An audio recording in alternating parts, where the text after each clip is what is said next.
Hello there! This video is a guide for you to prepare you for your phone meeting with one of the researchers from the Toronto Rehabilitation Institute, where you will learn about the intervention that you will be participating in over the next few months. As a participant in this study, you will be learning a section of a different city every week. Each day, you will be completing a series of activities in order to learn more about that city. You will be engaging in these activities for 1 hour per day, 5 days a week, for 4 months. It is very important that you complete these activities on the days that you are supposed to, and that you are fully engaged in the intervention tasks when you complete them. There are two main navigation strategies that humans use to navigate. One is called egocentric navigation, and the other is called allocentric navigation. Egocentric navigation refers to when we navigate through the world by forming mental representations of the locations of objects in relation to ourselves.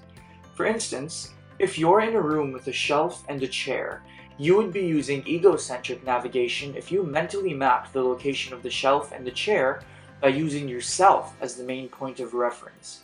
For example, you might think, the chair is 4 meters in front of me, and the shelf is 8 meters to my left. Allocentric navigation refers to when we navigate through the world by creating a mental map of the location of objects in relation to one another. For instance, if you're in a room with a shelf and a chair, you would be using allocentric navigation if you mentally mapped the location of the shelf and chair by using the objects themselves as the main points of reference. For example, you might think, the chair is 9 meters northeast to the shelf. For this study, you will practice using allocentric spatial navigation techniques because using this navigation style has been shown to be beneficial for specific brain regions. You will receive your login information from one of our researchers. Before we begin, please note that you don't need to memorize this information, as the website will contain detailed written instructions outlining each of the tasks as you encounter them. Each week, this blue header will be updated with new tasks that you have to complete for that week. Before we begin to explain the various elements of the tasks that you will be completing over the course of this study, we will go over the practice level. To begin your practice day, click on Week 0 in the blue header. Before going through any of the days, please note that you should not click back or forward during the days. Please note that the days contain instructions for the tasks within them. However, keep watching this video for a detailed overview of the various tasks that you will encounter during the course of this study.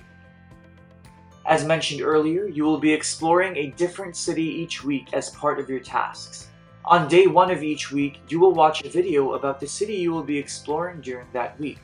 You will not be tested on the information in this video. As mentioned earlier, you will be exploring a different city each week as part of your tasks. On day 1 of each week, you will listen to an audio clip about the city you will be exploring during that week. You will not be tested on the information in this audio clip. On some days, you will be presented with a map that you will be given 3 to 5 minutes to study. That map will have different landmarks and streets from that week's city. While you are studying the map, you will be required to write down all of the possible routes between various landmarks and various streets. These routes can be from street to landmark, landmark to street, or landmark to landmark. These will be written in the text box below the study map. For example, if I was given this map, I could list the route going from State Library to City Town Hall. I could also list the route going from City Town Hall to Royal Arcade. I could even list the route going from City Town Hall to Lonsdale Street. On days that you encounter new landmarks and streets, you will learn routes that go between the new landmarks using the learned streets in that week's city. To learn the routes, you will be provided with both a map and a video of the route. On some days, you will also listen to an audio clip with information about the final destination of that route. However, you will not be tested on the information in this audio clip. After learning a route, you will be asked to navigate the learned routes and new routes on your own. On some days, when you're first learning to navigate the city, you will be given a map on the left of the navigation task to help you. Your destinations will be marked on this map. On some days, you will not be provided with this map. Some routes you encounter will be direct routes going from point A to point B. Some routes you encounter will ask you to pass by a specific point while traveling between point A and point B. And finally, some routes you encounter will describe one or more streets being blocked, forcing you to avoid those streets and to use alternate routes to get to your destination. These will not be marked off on your map, however, you must avoid them while navigating your assigned route. Once you have reached your destination, please click on the button labeled Done. If you are lost at any point while navigating routes, you can click on the provided link and refer to your study map again.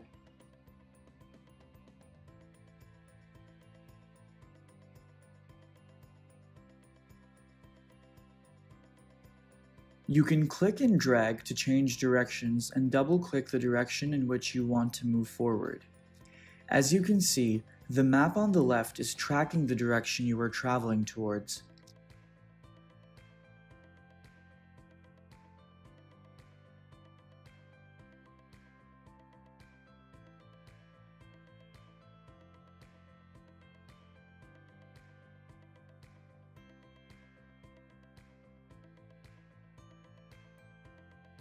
Once you have reached your destination, click on the Done button. If you have reached the correct destination, you will see a pop-up letting you know that you've arrived at the correct location. Click OK to move on to the next step of the level. On some days, you will be shown a blank map of that week's city with letters where the landmarks are supposed to be. You will be provided with a list of landmarks and will be required to fill in the letter on the map where the listed landmark is located. For example, say you had to label the Portland Art Museum. Using your memory, you would try to remember where on the map the Portland Art Museum was. In this case, if you correctly remember, you will know that the Portland Art Museum was in this area of the map. Since this area of the map where the Portland Art Museum is located corresponds to the letters FF on the landmark map, we would type FF into the text box labeled Portland Art Museum.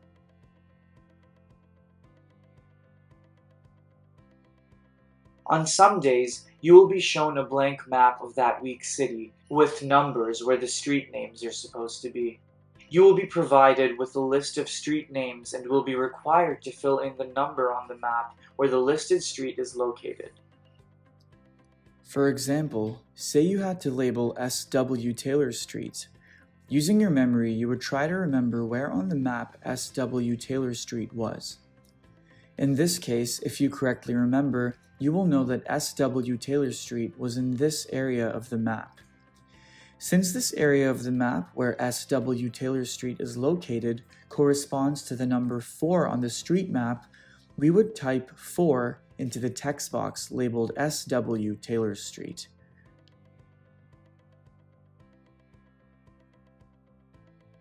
At the end of each day, you will be asked various questions based on what you have learned that day and earlier days that week.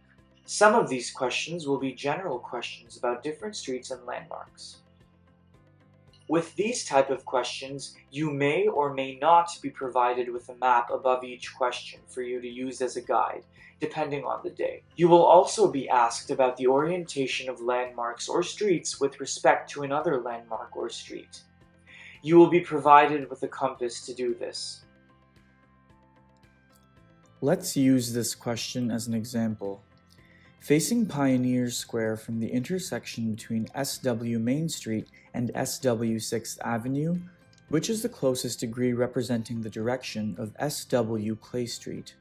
You would first figure out what direction the compass should be visualized in using the information provided in the question.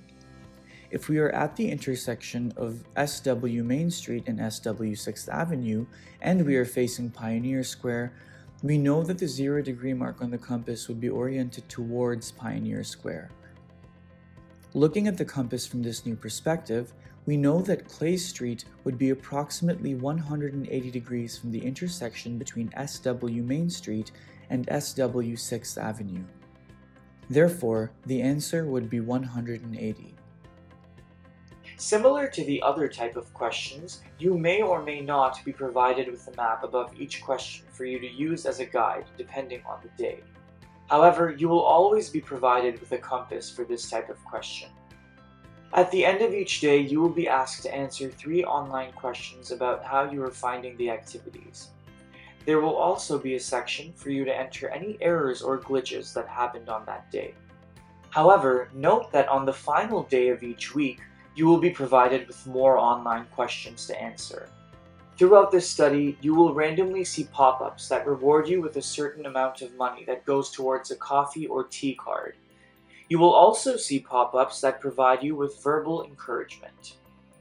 You will know you have completed the day's intervention activities when you see this message. Please make sure you submit your responses at the end by clicking on the Submit button. You will continue through the week until you finish learning the assigned section of that week's city. As you go through this study, you can keep track of the weeks and days you have finished using the tracking sheet provided by the researcher. If for some reason you are unable to complete a designated week, please let the researcher know.